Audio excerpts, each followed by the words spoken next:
Hey guys, welcome back to the channel. In today's video, we're going to talk about the best strategy to separate business income streams.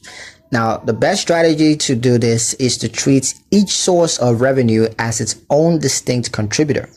Lendio makes it easier to categorize income by product lines, services, or sales channels, giving businesses a clear view of what's performing and what isn't. When income streams are tracked separately, it becomes easier to identify trends, to allocate resources efficiently, and to make strategic decisions based on real data. Clear separation also simplifies reporting and tax preparations, as each revenue sources can be analyzed independently.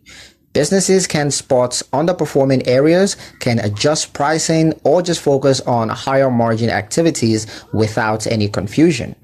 By monitoring each stream, owner gains a deeper understanding of overall profitability and cash flow. Using Lendio to maintain this clarity, it's going to ensure that decisions are informed, investments are targeted, and growth occurs in the most sustainable way. But yeah, that's pretty much it for the video, guys. Hope you liked it. Hope you found the information here useful enough. If you did, like, comment, share, and subscribe for more helpful financial insights. Thank you guys for watching, and I'll see you in the next one.